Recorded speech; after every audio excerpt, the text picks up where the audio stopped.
Lord. Thank you, Jesus. We give you praise and give you honor and give you adoration and give you worship. What a mighty God you are. What a glorious God you are. We worship. Thank you for making us see the beginning of the new year. Thank you for your grace and glory. For the Lord is a sun and is a shield. It will give grace and glory. It will not withhold any good thing from them that walk uprightly. Thank you, Lord, because this is that year of from glory to glory, from testimony to testimony, from victory to victory, from harvest to harvest, from good news to good news, from greater heights to greater heights. We worship you. Thank you for bringing us here. In Jesus' name. Amen and hallelujah. Let's give the Lord a round of applause. That's not the best you can do.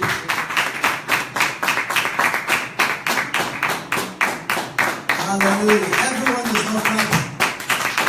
They're clapping to God. Hallelujah. Praise the Lord. Praise the Lord. Give me one of the handheads. Thank you. Hallelujah. Praise the Lord. Praise the Lord. Let's get seated. Hallelujah. I think some people are cold and frozen today, so they could not make it to church. Is today the coldest day in Ireland so far? No. It seems like that to me. Loads of ice on the road. No, it's been colder. It's been colder before.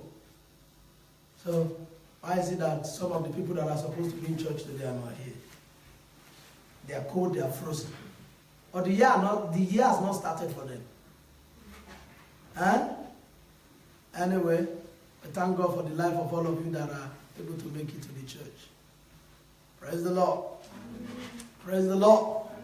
I told us this year, that there are 3 cogent points that we must go with God. There are 3 things that I want anybody, I want this year, whatever prophecy that has been made over the year, prophecy only works when you walk. I'll give you a few examples. Prophecy only works when you walk. Say after me. Say loud and clear. Say prophecies. Only walk when I walk. You know the reason why a lot of people see that a lot of promises of there is nobody on earth that does not have a promise of God over their lives. God is yet to create anybody yet who does not have a prophecy or a promise over their lives. You are not hearing me. Hello. I said God is yet to create anybody without a prophecy or a promise over your life. They will give birth to some children and say, this child is a child of promise. Actually, Reuben, everybody is a child of promise. Say, I am a child of prophecy. I am a child of promise. Hallelujah. My Polish brother, could you understand my English? I will speak slowly because of you, so that you can understand. Hallelujah. How long are you in Ireland? 8 months. 8 months. You try, and you're speaking very good English. Give him a round of applause. You're not laughing. 8 months and your English is good. Oh my goodness. If I were to be the one coming from Poland, my English cannot be this good. Because I remember when I was growing up and I only knew how to speak my dialect. That's Yoruba. Everything you teach me, I understand, but to speak out is a major issue. But now, every single person seated here, Brother Master, we're together, isn't it? Yes. I couldn't really see your face. Can you, Sola? Are you with me? Please, I want everybody to be, because there's no use to come to church in this cold and you're not listening and you're not blessed and something does not enter into you. Because you see, everybody is a product of their knowledge and conviction. Daniel chapter 11 verse 32.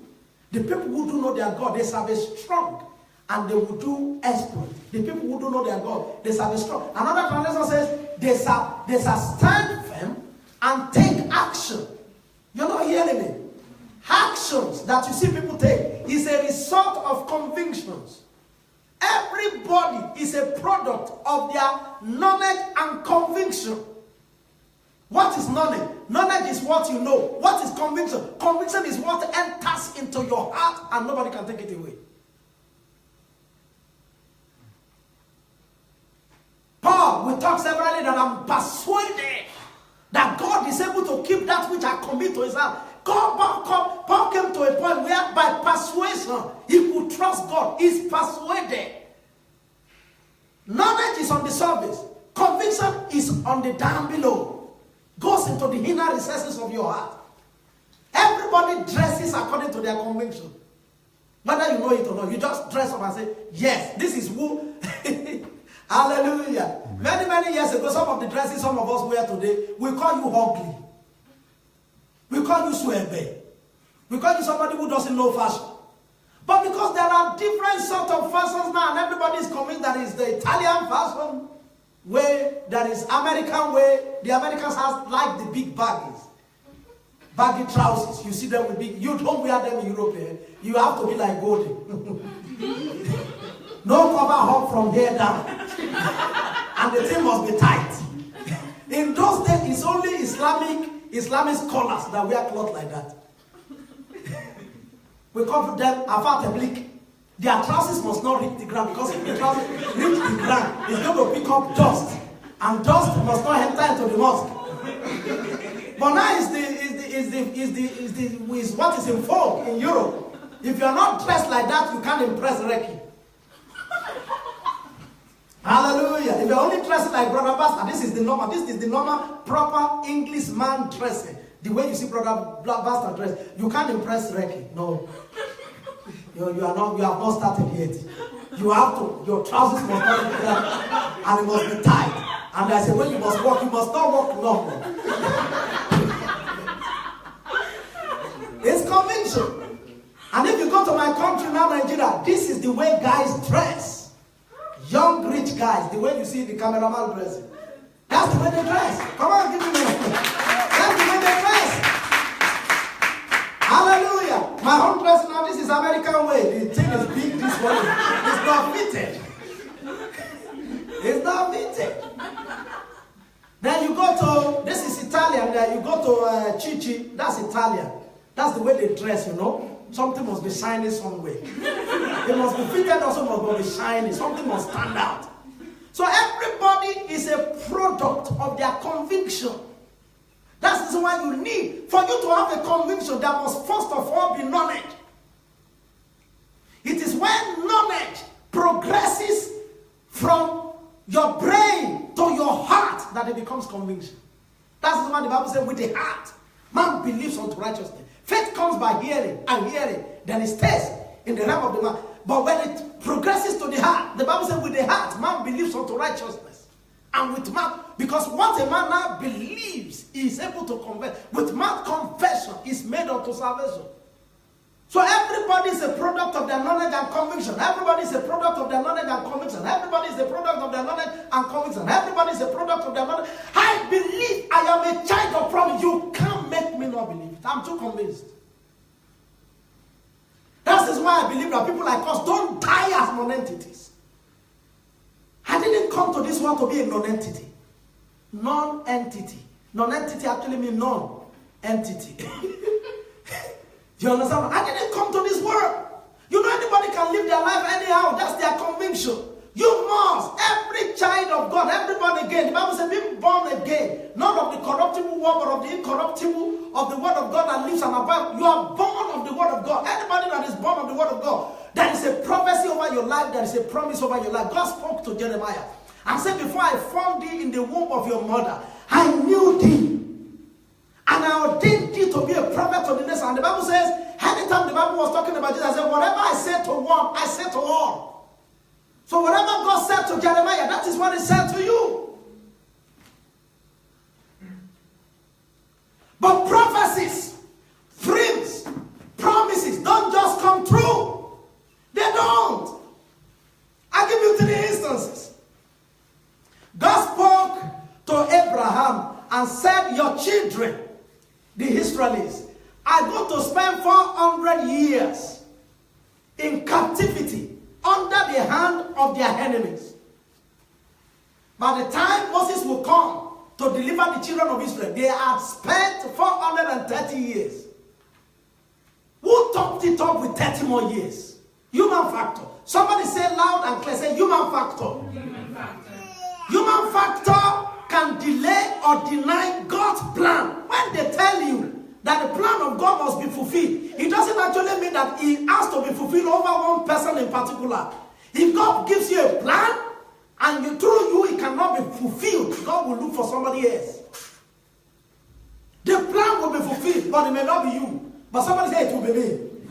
Oh, you are not talking. Somebody say it will be me. It will be me. Somebody say it will be me. It will be me. Somebody say it will be me. It will be me. Hallelujah. It took 430 years before they will be delivered. Then God now spoke to Moses. I want you to deliver these people. I want you to bring them to Canaan land. That's a prophecy. That's a promise. I'm taking them to Canaan land. That's where they are right now, that the nations are fighting over Jerusalem. He said, I'm taking you there. And God took them there. But the man that God spoke to, Moses, I'm going to use you to take them there. Did he take them there? Prophecy failed again. Promise failed again. Human factor. Say it loud and clear. Say human factor. Human factor. Human factor. And God spoke to Samson. And he said, that's the third example. And he said, man, I'm going to make you to deliver my people from the hand of the Philistines. The reason why I'm saying this is that God can give somebody a prophecy. Prophecy is from God, number one. Number two, that God is pure. He does not change his words.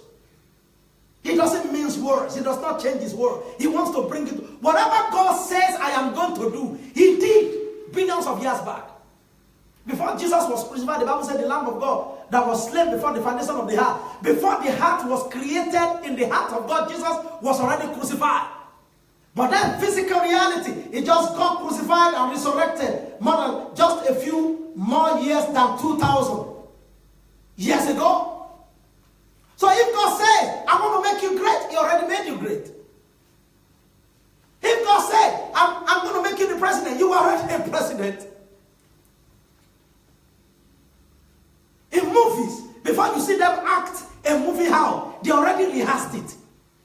What you see them doing in the movie, they rehearsed it several times. Sometimes years back. And then they now played it. Are you listening? And God spoke to Samson. I want you to pay attention to your life. Nanette, pay attention to your life. Abi, pay attention to your life. You need, each one of us this year need to pay. I want to say something. Pay attention to your life. Don't ever become part of the people who are asking God, God, what you told me 70 years ago, where is it? Why has it not come true? Are you a liar? God is not a liar. The Bible says, let all men be liars. That means all men are liars. Until when you change. Some of us change. All men are primarily liars. From the book of Genesis chapter 1. Are you not? Are you here? Are you here? Hey, now where are you? I heard you are coming. I hid myself because I'm naked. Who told you I'm naked? The woman you gave me. You like the fruit. Don't say the woman you gave me. If the woman you gave me take gun, wanted to shoot you, would you run? You are not hearing me. You are not hearing me. Pretend static for many, many years. Especially as soon as we had the forbidden fruit. It just activated everything that is abnormal to God, but that is normal to the flesh, which was cool from the heart. And God spoke to Samson, and God said, I want you to deliver my people from the hand of Philistine. This Samson died in a very bad way. He died, having not completed the assignment of God for his life. The Bible said he judged Israel for 20 years. The minimum term of a king over Israel is 40 years. He judged Israel for just 20 years. And then they caught him, save his head. You see God's plan for his head? to be saved? Are you hearing me? God told his parents, Rayon must not come on this air. He mustn't. They save it. Is it God's plan for his eyes to be gouged out? Oh, you are not here this morning. Is it God's plan for his eyes to be gouged out? Then eventually, when he said, God forgive me, let me die with my enemy. Is it God's plan for him to die with his enemy? Did David die with his enemy? Did Moses die with his enemy? Did Abraham die with his enemy? It's not God. There was no precedent. These are people that over their lives, prophecies and promises fail as a result of human factor. Because they do not know, according to Psalm chapter 82 from verse 5, they do not know, neither do they understand. They walk on in darkness. All the foundations of the heart are out of course. I've said ye are gods, but all of you will die like men and fall like one of the princes. Because when there is no understanding, when there is no proper conviction as a result of knowledge first. Knowledge first. Knowledge enters into your mind. From your mind, it progresses to your heart. That's the seat of conviction, and nobody can turn you out of it. Just like when I gave my life to Jesus in 1992. Before I gave my life to Jesus, I've been hearing about Jesus. By the time I wanted to enter into it in 1992, it has become a conviction. When my parents and everybody now gathered around me, I was just looking at them as bread, real bread. Because I've made up my mind. Jesus is the only way. There is no other. It was a conviction. Don't give me money to do this. Don't send me to school. Doesn't mean anything. He couldn't deter me. Are you listening? And then you need this knowledge. And from knowledge, as you hear the knowledge and with your hearing of faith, it progresses from your mind to your heart and sits there. And it becomes how you run your life. There are things to do to make the prophecies and the promises of God work. You know, some people celebrate prophecies. I don't celebrate prophecies. I don't celebrate promises. As I was sitting down in this place, some of you will see me at a time. While the special Sunday class was going on, that I knelt down. Somebody sent me a prophecy that God gave her. A pastor in the city of God, where he sent me a prophecy that God gave her for me. I said, Pastor David, this is what the Lord says to you. That's why it's knelt down. But as beautiful as the prophecies and the promises are, they cannot come to pass except you do what you should do. That's why I like this man. One of the most precious men in the Bible was Manoah, the father of Samson. The wife just came to him. Hey, I saw an angel. And the angel said, we will have a son. He said, I'm happy. He said, yes, I heard you. Can we go back to where the angel talked to you? That angel must come back. Because I want to know the requirement, how we should handle this child. And he went back there. And God respects search for knowledge. God respects search for knowledge. Jesus said, you do not understand the word of God, neither do you understand the power of God. He says, search in the scripture, for in them you think you have life, and they are they which testify of me. God respects search for knowledge. And this man was said, okay, let's go there. And they went there. And the angel came back, and the angel said, okay, this is what we will do, this is what we will do, this is what we will do. And he said, thank you, angel. You can now go, now that I've known the requirement. After receiving prophecies and promises, you must also receive the requirement to bring them to pass. That is why a lot of people are disgruntled, disappointed in church, disappointed in pastors, disappointed in everything, disappointed even in Jesus, disappointed to the point, I don't want to speak in the Holy Ghost anymore. I don't want to do this. I don't want to come to church anymore. Because you do not understand the requirements. God said in 2017 that I was going to be this and that, but none of them came to pass. I even pray, I even do this, I even do that, but it didn't come to pass. God is never in error. It is always man that is in error. Say after me, say, God is never in error. Only man is always in error. It's not God's fault. God will never be in an error. Only man. The thing disturbing my hand. Maybe from next week I'll be using my clip, whatever. And it's better. Hallelujah. It's better, isn't it? Hallelujah. So God is never in error. Only man. And I don't want to, one of the things I told God, I don't want to end my life lamenting. There are people who die smiling. Why can't we be one of those people? I've heard of people who gather their children and their grandchildren and say, some of them around age 100, they say, children, God has spoken to me, he's taking me away today, and I'm so happy. They have done everything they needed to do, and they said, let me pray for you. People like Jacob, he prayed for all his children. Then he came to, what's the name of this guy? Joseph, and prayed for him and prayed for his children. And leaned on his own hand, and the Bible says, he just moved out. You're not hearing. He just moved out. But there are some people that are killing them, some of them, even as soon as they slip into eternity, they just say, hey, well, they are not prepared. There are some people who slip into eternity and they move on. They say, Lord, we have been expecting this all my life. I've finished it. Paul, before he left this place, I have finished. I've fought a good fight of faith. I've established all the churches that I needed to establish. I am ready. He said, I am ready to be poured out as an offering. I'm ready to be killed if anybody wants to kill me. They took him to Rome that time. He said, I'm ready. Peter also said, I say, as the Lord Jesus Christ has shown me that very soon I will be out of this tabernacle. They finished everything they needed to finish. They slip out of this tabernacle. They were happy. But there are some people who, as soon as they get to the other side of eternity, because this is one part of eternity. I hope you know. I hope you know. This is one part of eternity. It's eternity. As soon as a man is born, he lives eternally. There's another part of eternity. But when you don't meet yourself in the wrong part of eternity, somebody say, Amen. Amen. As soon as they say, hey, God, is it finished? Hey. What you told me that I was going to do, I didn't do. I didn't plant a church. I didn't plant a orphanage. No. I didn't pray for what I was supposed to pray for. No, it didn't happen. The promises are not prophecies. Hey, what happened? You don't want to be part of those who are lamenting. This year, stand firm. Take action. Stand firm, take actions. Let it be that by the time we are ending this year, you are able to say, Lord, I count all the promises and promises you have given to me and see that you have been faithful. Because God only works when man walks.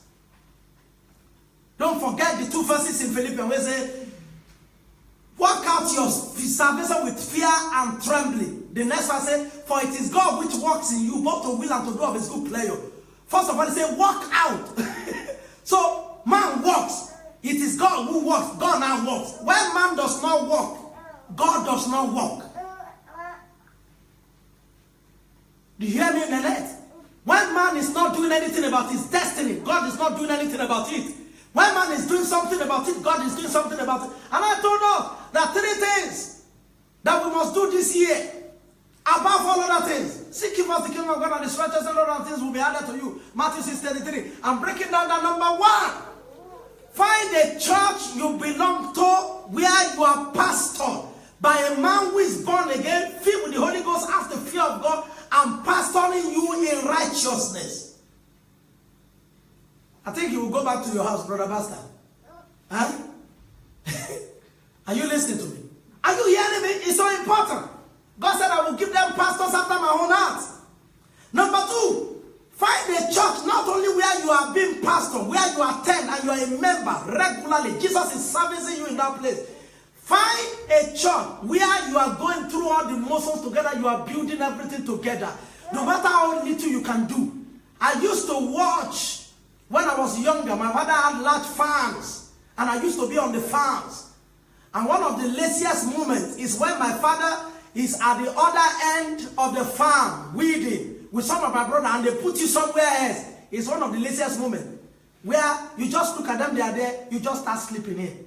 And before you sleep, as you lay down on the grass in the farm, some of you don't know, even in there, I'll surprise you, even in there, as you are trying to lay, you're a farmer, so you know what I'm talking about. As you are laying on the farm, Ruben is a farmer, he's looking at me. He grew up on the farm. As you are laying there, snake can come and meet you there. As soon as you try to, it just runs. They run. Snake run. If not the one that is sent to you to come and kill you. Are you listening to what I'm saying? I used to see ants. All these things they saw on white documentaries now. I used to see them live with my eyes. Different kind of ants. But there is one thing I saw about all ants. When they are going to where they will take food, they could take a big millipede like this. big millipede, big earthworm. They'll be cutting it little by little. But thousands of them will descend on that millipede. And they'll be cutting it little by little, taking it to their hole. They have one common hole. Each one of them is working. Oh, you are not hearing me. There is no hand that sleeps inside one place when others are working. No. All of them.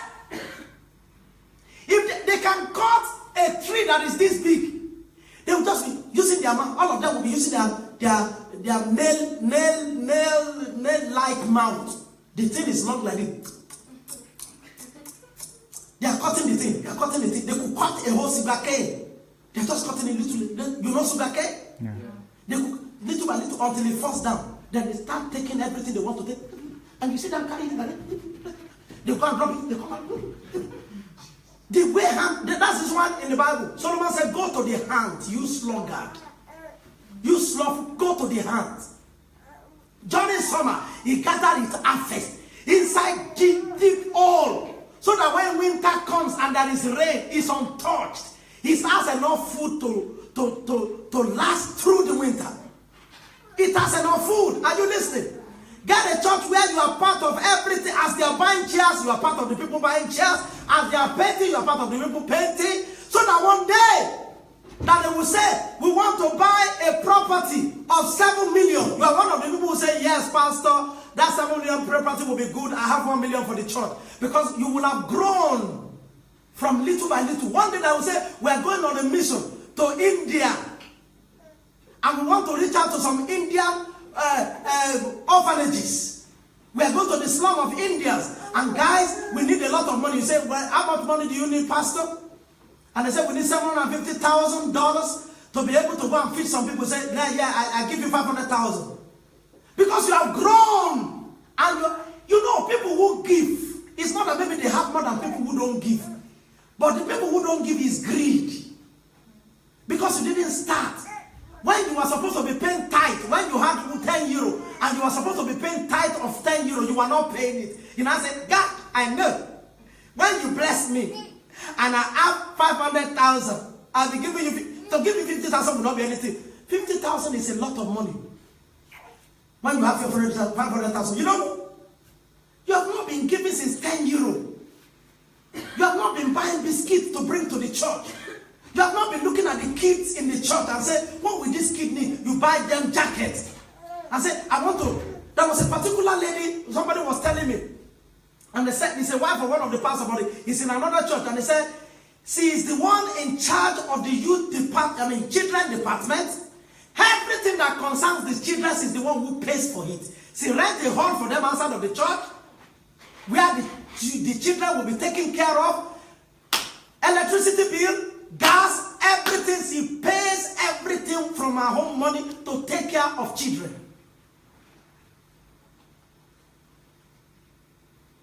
It's not about how much do I have. It's about how much heart do I have. It's about heart. It's not about hand. You're not hearing me. Are you hearing me? It's not about hand. It's about heart. True. Somebody gave 2 mites. A widow. Jesus was looking at them. Sometimes people will say, why are pastors looking at what everybody gives? Why do they not look at it?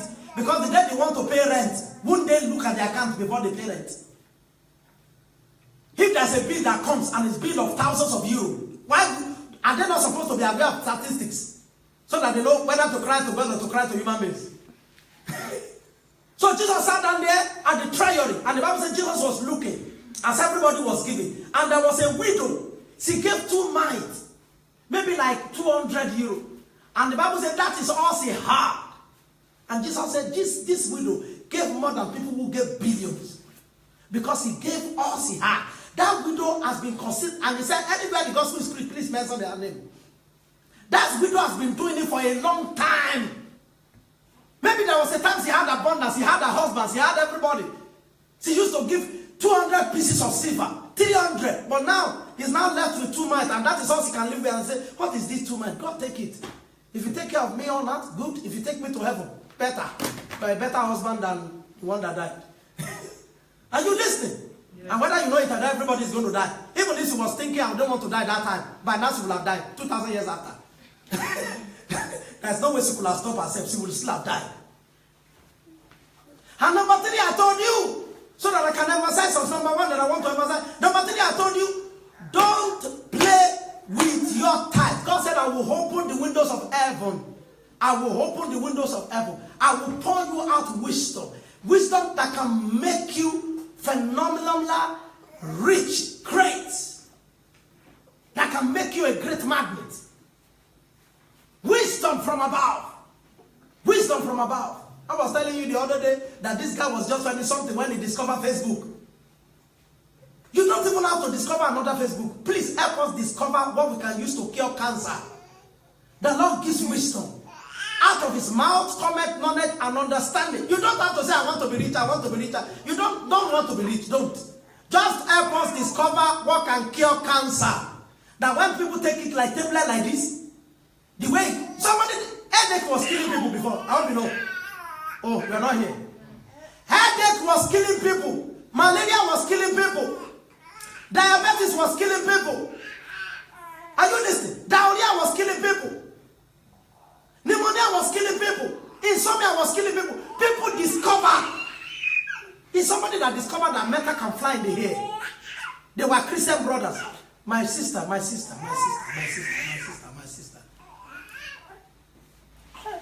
They said they were Christian brothers. They were brothers of the same mother. Who were telling themselves and telling others, metals can fly in the air. They said, everybody said, no, it cannot fly. They said, we will make you fly. It was Christian brothers that discovered aeroplane, and all of us, you now want to travel from here to Australia, which is 15 hours straight. And you just stay in the comfort of the airplane and rest. Christian brothers discovered, when God opened the windows of heaven, he does not pour money down. He pours ideas down. And when he pours ideas down, these ideas come for the good of the heart, because knowledge shall increase. So help us discover something. Are you listening? So those are the 3 things that I said we should take care of this year. But now in particular, let me talk about the power of coming to a church and being a member of the church. So many people don't know it. Jesus attended church. Even though he knew that he was silly things they were saying, he just told people, do you know what Jesus told people? He said, whatever the Pharisees and Sadducees are telling you, he said, do. But what they are doing, don't do. He said, they see, oh my God, I feel like preaching. He said, these Pharisees and he said, they occupy the position of Moses. And they are teaching the law of God. He said, what they teach you, Jesus told them, he said, what these people teach you, please do. But the way they live their life, please, because they do differently from what they teach. Jesus attended church. He read Bible for them in the church. He entered synagogues. And he told us, I will build my church. The gate of hell will not prevail. There is something mysterious and something unique. I posted on my Facebook around 4 a.m. this morning. There is something mysterious. There is something inexplicable about becoming a member of the church. Can I tell you this truth? As you are listening to me, oh, I feel like, as you are listening to me, now some of you have sicknesses that nobody will pray for you. The sickness will just go. The Bible says they listened to Jesus preaching and they were healed. Just the word. God sent his word. I remember. I was just part of a worship on the 25th of December 2007. I've been suffering before them for years. They took me to emergency in the United Kingdom. My scrotum swelled up to the point that it could feel my whole hand like this. And it was painful. After 4 months, they operated me. And after operating me, the pain started. They said they discovered epididymis cyst. They removed it. After epididymis, they now said, you have, from one thing to another. First of all, they said it was a cyst, epididymis cyst. You know cyst? Like a ball. And they said we removed it. After they removed it, I said, hey, pain, oh, a lot of pain on my scrotum. And they said now it is testicular TB. The devil is a bad devil. He can take you from one sickness to another. That even the medical doctor, one day, one professor of medicine came to me. He's a Nigerian man, but who was either born in England and raised up there. He didn't even understand most of the thing I was telling him. Maybe professors chewing or whatever. I can't. But I know it's an evil guy. He was yeah. This thing, has it been investigated? Has it been investigated? All he was trying to tell me is that, is it not cancer of the testicle? I said, look at these people. He cyst, just like boy. They remove it. Now they say it's testicular TB. I don't know that testicle can have TB. I think TB is from the lung. Tuberculosis. I didn't know that testicle can have TB. They say it's testicular TB. They began to treat me. With everything they were giving me, during the day I was sleepless, I was restless. During the night I was sleepless. And some of the tablets they were giving me contains heroin, opioid, that makes me hallucinate, and yet it does not take away the pain. I was just watching a church on the television. I was watching a church. I went to preach in Limerick over the night on the 24th. Then on the 25th I woke up. There was nothing to do. Somebody tell me, I just, you are the Lamb upon, I was with them worshiping. You are the Lamb upon, it was Pastor Chris. Teatro, you are the Lamb upon that throne. God did not heal me without me knowing. He let me know. I just had a sound. One of my testes made a sound inside my scrotum. Tua. That's what I had. Tua. That was all. That was all. From that day, 2017 today, I've not had to take tablets. It's gone. Like that. Psalm 133. The man they call friend of God. I mean, a man after God's heart. Look at what he said about the church. Things happen to you as you come. As you appear before God. Psalm 133. Are you there? Psalm 133. Psalm 133. Psalm 133. Behold, this is talking about church, and I will go further. Behold, how good and how pleasant it is for brothers and sisters to dwell together in unity. That's talking about. It is like the precious ointment upon the head that ran down upon the beard. Even Aaron's beard.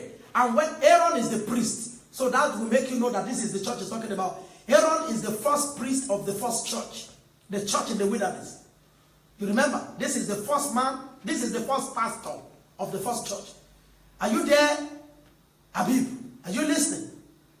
And Aaron's beard that went down to the skirt of his garment, filling the church as the dew of Ammon. You know how dew comes. Have you ever seen dew before? You come out, you see dew like mist like this, covering the whole place at the dew of Ammon, that descended upon the mountains of Zion.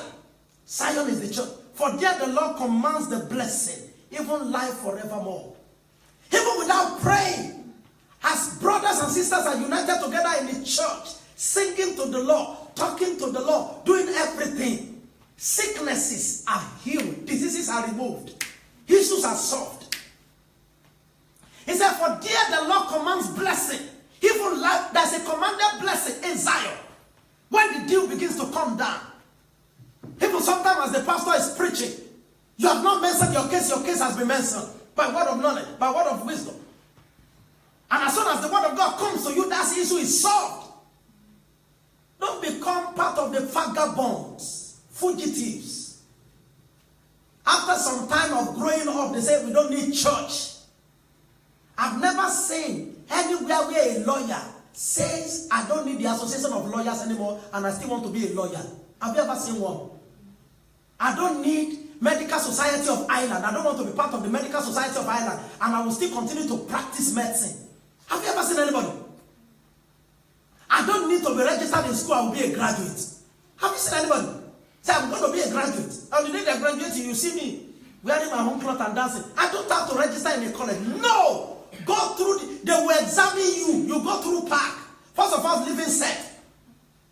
Then you go through PAC. Then you see what you obtain. Then you go through the school. Year 1, year 2, year 3, year 4. When you come out, everybody will clap for you, including all the professors. They will stand.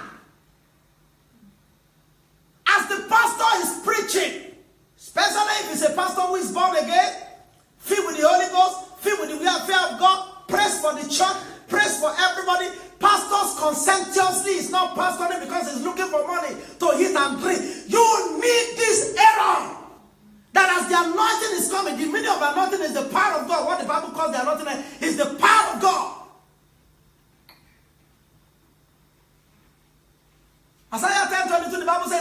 pass in that day that his body, the presence of the devil, will be taken away from thy shoulder and his yoke from your neck. And the yoke shall be destroyed because of the anointing. You're just hearing a preacher preach and your yokes are melting. Your burdens are being removed. Jesus said, come and learn of me, for I'm meek and lowly in heart, and you will find rest.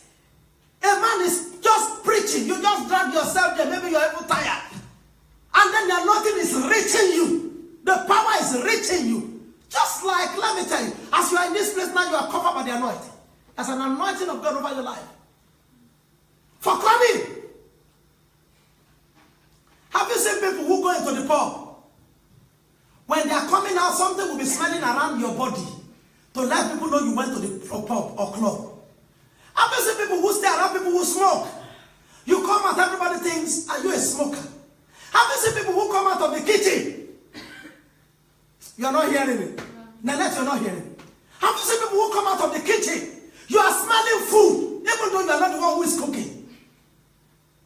You come into the church. The Bible called it, he said, Paul said everybody should know how they behave themselves in the house of God, which is the pillar and the ground of truth. And the Bible said, thou shalt know the truth, the truth shall set you free. In other words, the Bible said that is the place where freedom is made. A conscientious pastor who prays, who studies the word of God, comes around, your academic troubles are solved. And solved consistently. As you come to Sunday service, you come to Bible study, you come to prayer meeting, those issues are solved. Don't be part of the people who sit at home. There is no way the kingdom of God can increase in the hand of somebody who is sitting at home. When every other person is gathering in the church and say, I don't know which church to go. I don't like any church. There's a problem with you if you do not like any church on earth. Catholic exists, Anglican exists, Pentecostal exists, Baptist, Methodist, different kinds. Different kinds. There are places where they speak only your dialects. There are places where they speak English. In this country, there are places where they speak French and they interpret it to English. I preached there before. And you can now start a church where you say, I don't want English. English is not sweet when we are interpreting Bible. I want a place where we are talking our language. Hello, Brother Master. Place where we are talking Maskurabandi. Jesus said Maskurabandi. The thing makes you happy. Agusa Jacobo. Jacobo says Maskurabandi to Jesus. And the thing is being read like that. Agusa means pastor. Jacobo means James in their language. And the thing is sweet as they are reading it. And everybody rejoices. Hey, this is the church of our own language. And when you want to start praying, also you start praying. You understand it more than English. Have you seen Yoruba people worshiping before? It's better when they worship with their dialect than when they worship in English language. Or Igbo people. Haka Hakaya. Haka Jehovah Mereme. Ya la la la la. This thing moves your spirit. And there are churches of Igbo language. They called understand? Or the Yoruba, oh God, if I the thing used to move me. Oh, God is, they are saying glory to God in the highest, but the same we say in the Yoruba is, oh God, if I oh God, if I oh, maybe it is the Congolese, whatever you want to go where they are speaking in Ghana. In Nangai. You understand what I'm saying now? Or the one where they speak Swahili. Baba dina kupenda usate sana baba. Wokosi wangu. Nimanjinaona aya. Kusema mimi wange. Na wewe wangu. And the Swahili person taught me before. That's the only thing I learned. Baba nina kupenda. Or mama nina kupenda. That means Baba, I love you. God. Are you listening? But you must have a place where you are being molded. Where the anointing is constantly reaching out to you on weekly.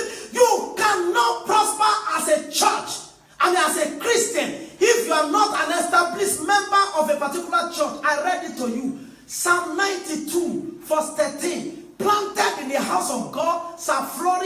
court of our God.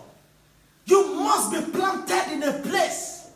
That's why sometimes people will see. You know, a lot of people who go to church, who don't go to church, see themselves as more righteous than people who go to church. Do you know that? They say, I don't like any church. Look at the way that place is making noise, it's jumping up and down. Somebody wants to be say, kids, only kids in your church, kids. So you want a place where, and then some other people go to God and say, only elderly people that are about to die. What do you want? What do you want? And some other people, they say, no, they're just so worldly people, you know. Everybody there is middle age, and the only thing they are praying, Lord, keep me, don't let enemies strike me, keep me, don't let it. For which one do you want? If you are planted in the house of God, you will flourish in the court. I was thinking, as I was thinking about this message, driving down from Kidder yesterday, I was thinking, after I got born again in 1992, I couldn't speak English. From Wakili that could not speak English to Wakili that has been in 16 countries of the world. It is church that has taken me from one level to another. It is the church of God that has helped me. Are you hearing me? Psalm 192. We first of all we've read Psalm 193. Let's read Psalm 192. Don't play with it. From verse 1. Psalm 192. 22. From verse 1. How good, how blessed is it for brothers and sisters to dwell together. There the Lord commands blessing, and death is exchanged for life. Life is given. Life is given. Life is given. I remember, I've shared the testimony several times, when my wife had the first baby, when my wife was pregnant of the first baby. We went to the hospital and they diagnosed her with fibro. And you know, fibro, they have to operate it to go. Either they sink something in to shrink it, or they have to actually open you up to remove it like baby. And fibroid grows around where baby grows. And they diagnosed her. When answer was conceived, we just began to pray. One day, we finished Bible study in this church, and we were around the computer side, and we were going, and I said, everybody, please, lay your hands upon my wife and pray. We prayed. It's not that maybe these people are Pastor Chris, or Pastor Benny, or Bishop Oyedepo, or Pastor Deboye, or Donald Trump, or whatever. No. Just ordinary people like us. Each person in the church is loaded. Somebody say amen. Amen. Somebody say amen. Amen. Somebody say amen. Amen. Somebody say amen. Amen. Somebody say amen. Amen. Somebody say amen. Amen. That's why I bring my own issue to the church. I don't care what you see outside. Inside this place, we say in Jesus' name we pray over my issue. I receive the amen. What to now go and talk outside, what concerns me? That's why I don't have shame when it comes to the church. I bring it. This is what is happening to me. Everybody pray. Oh. Do you have shame when you meet with your doctor? Are you not going to die? Something is paining you in the body and the doctor. No, it's the other side. Because you don't want the doctor to discover. Why did you go to the doctor? Why? You just die. When the doctor say, I've treated you, this place is now okay, now you cannot go home now. 3 days later, I say, hey, we regret to announce the obituary of so that after brief illness died, age 20. And I say, hey, why did you do that? Because you were hiding from the doctor. I don't hide. I don't have anything that cannot be talked about in the church. It's a grand and pillar of truth. You can't take that belief out of me. Even if you are a witch and you are part of the church, you are unbeliever, you are part. Once you enter, I raise my prayer for everyone saying, in Jesus' name, I'm out. And we prayed.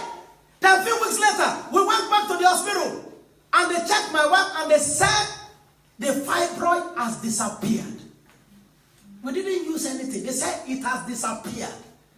You're not hearing me. They said it has disappeared.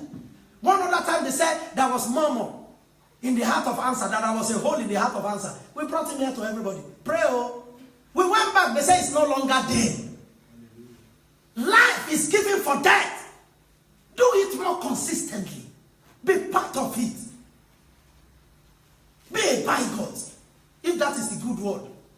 Be a fanatic when it comes to this. Nobody, as a matter of fact, let me tell you the truth, nobody ever makes progress if it's not a fanatic over an issue. Why is it that Islam is advancing? Do you think Islam advances by nominal Muslims? Well, we just go to the mosque and come out. But when people say, hey, if they don't allow us to take a place in London, we will bomb. Hey! Those people, they are everywhere. They are too fanatical. Do you think the gospel will have moved forward without people like Peter? They beat them. They say only beating. They start laughing after they beat them. Thank you, Jesus. Paul, they stoned him, he died. Brother came around him, give him life. He rose up again and said, where's the next city? If you're not a bigot on a thing, you can't do it well.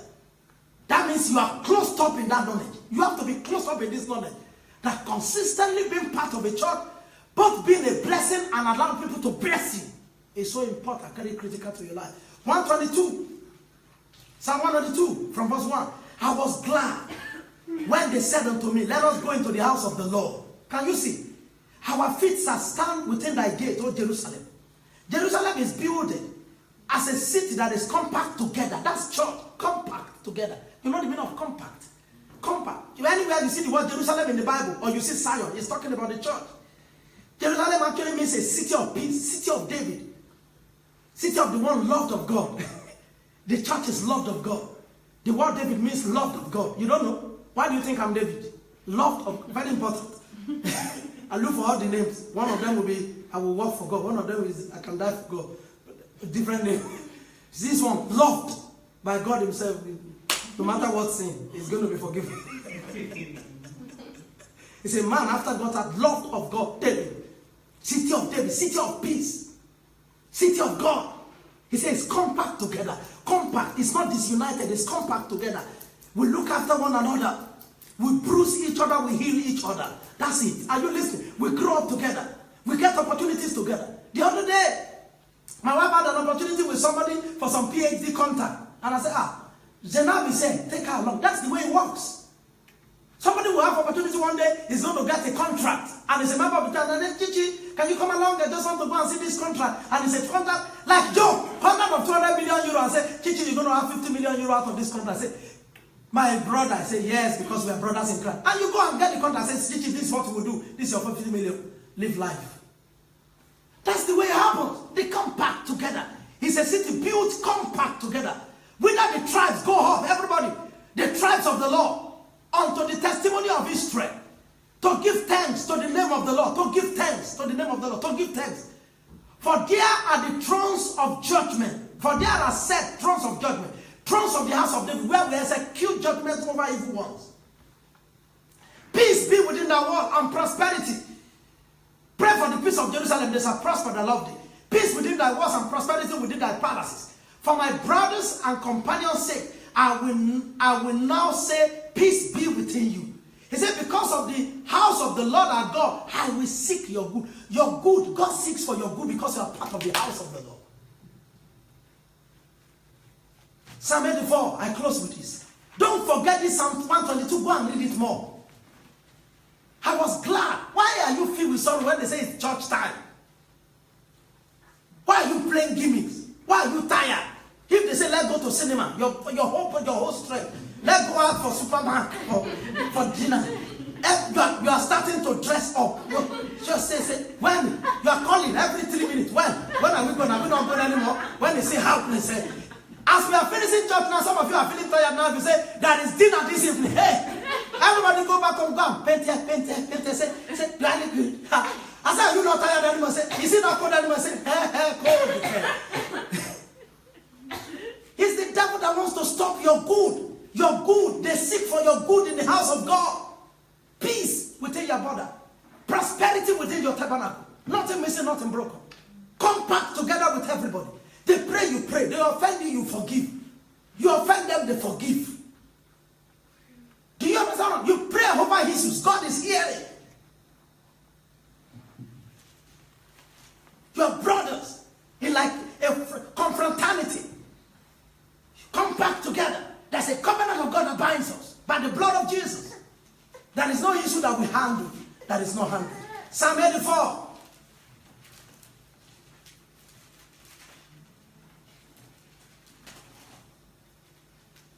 Verse 10. For a day, Psalm 84 verse 10. For a day in thy court, O God, is better than 1,000 years somewhere else. I would rather be a doorkeeper in the house of my God than to dwell in the tent of wickedness, tent of laziness, tent of backbiting, tent of running down pastors and churches that has never helped anybody. I would rather be a doorkeeper, because a doorkeeper is at the door. And the door of God, Jesus is the door. If you are a doorkeeper, you are Jesus' keeper. Jesus is the door. He said, I'm the door. I'm the way, the truth, and the life. Nobody comes to the Father except by me. I would rather be keeping Jesus than be batting somewhere else, or be sleeping, or be walking on a Sunday morning. You do everything. Now the devil covers you with his culture. Anywhere you go, one of the things the devil likes to do, you know, there are two kinds of, what do we call it? There are two kinds of colonization that could happen. One is so acute. We learn this in government. One is so acute, whereas the other is social. The acute one is colonization by assimilation. Colonization by assimilation. That is what the British did to Africa.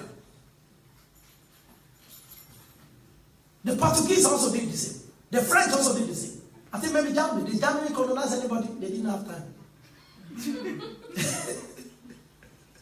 Hitler wanted to take the whole world, so he didn't want to take one by one. Didn't want to go to Africa. Wanted to take, even America, take everything and be in charge. He was biting more than he could chew. But people from England just taking one. Congo, Republic of Benin, little by little. Ghana, Nigeria, you know, I know. Little by little, just taking everything they can do. There was something they could have done if they really wanted to help Africa. But they assimilated us, taught us their language. We must learn their language by force. And their language must become our first language. The language by which we communicate. We must learn to dress like them. So that's why when you see a perfect gentleman from Africa, must be like this. If I wear African dress down here today, say, Pastor, you are multicultural today. It doesn't look normal. If I'm going to any important thing around the world, I must dress like this. So, even though in Africa it's so hot, and then you still use tie.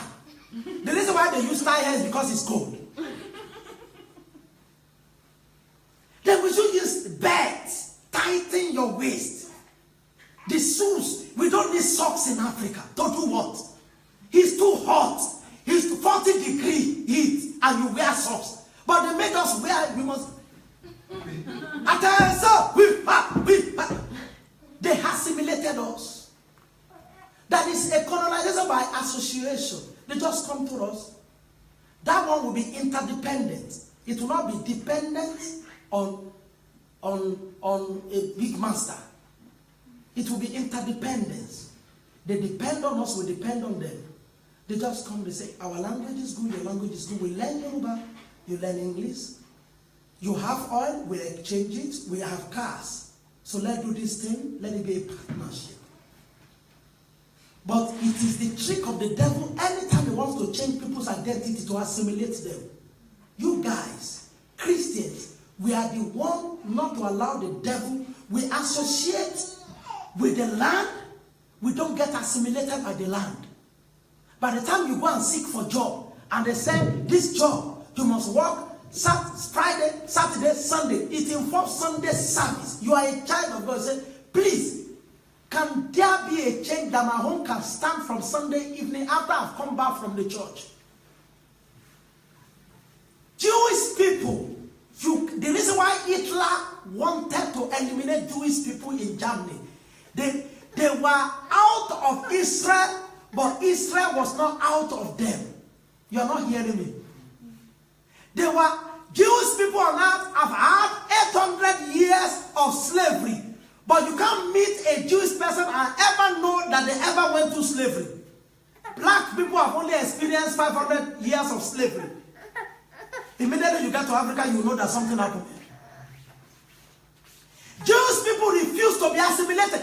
In the countries where they go, they practice their religion and practice their culture and practice their language. That's why the language is not extinct right now.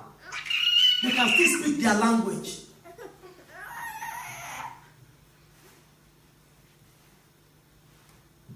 They can still speak their language. Are you listening?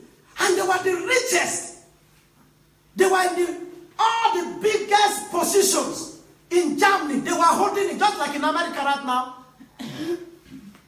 The Jewish people control the economy of Africa. Of America. The best medical doctors are Jews. The best engineers. Most of the things they are doing with computer, something has to be rooted from Israel.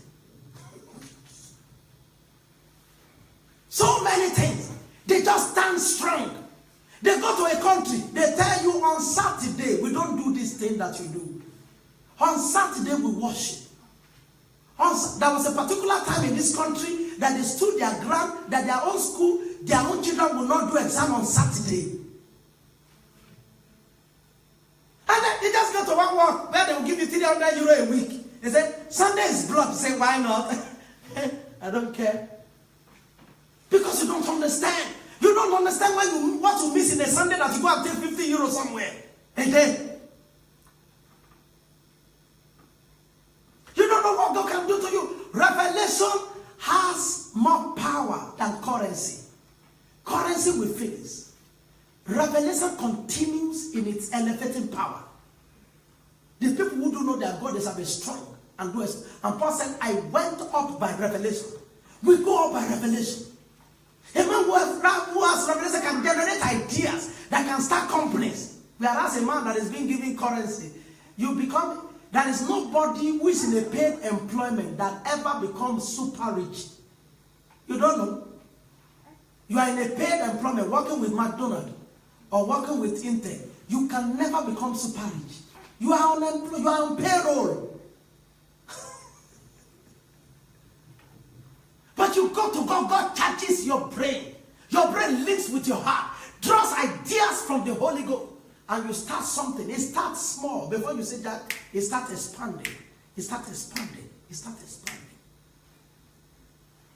Don't be assimilated by the devil's tricks. It likes to assimilate people and make you a slave forever. Be a person who says, I'm associated with this work, I'm associated with this, but I don't get assimilated. That's why sometimes, at the end of the year party of most companies, they will call everybody out now, we're going for dinner, we're going for a night out, a night to drink. And then as a Christian, you also dress up looking like masquerade from Calabar. Wear everything, they say everybody wear, say, just a dinner gown. And then you go and wear those see-through clothes that your buttock could be out. The angels of God departed from you long ago. Before you say that, everybody began to drink, but they say, oh yeah, you're a Christian, you can drink the red wine, it's good for your heart. Red apple juice is good for your heart. Pure heaven. Fruit wine. Not fermented one. It's good. Strawberry. Without fermentation, without being turned to one as fruit. Eat it. Your body needs unprocessed alcohol, not processed wine.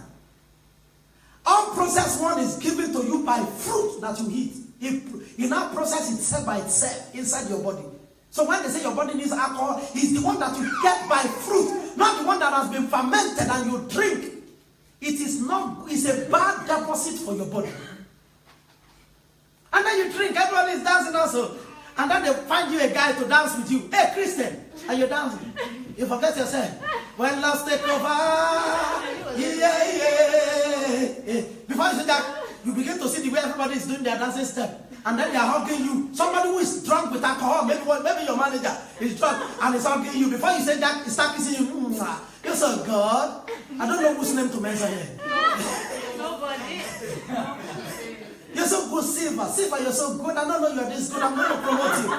When love takes over, yeah. And then they start dancing. Because some of them don't know how to dance. It's under the influence of alcohol now. As a Christian, then you don't know how to come to the church the following morning. Because the guy eventually took him to room. Because you only need to give the devil a loophole. He will take a stronghold. We have to change where we belong to. The place we belong to doesn't have to change us.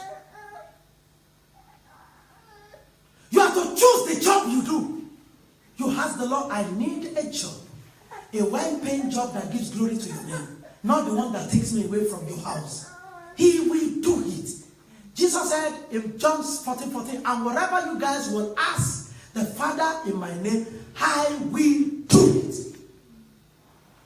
He said, if I abide in you and my word abides in you, I and my Father will come and abide inside you. We make our home in you. And whatever you now ask the Father in my name, I will do it. Amen. Amen. Let's stand up. Give God praise.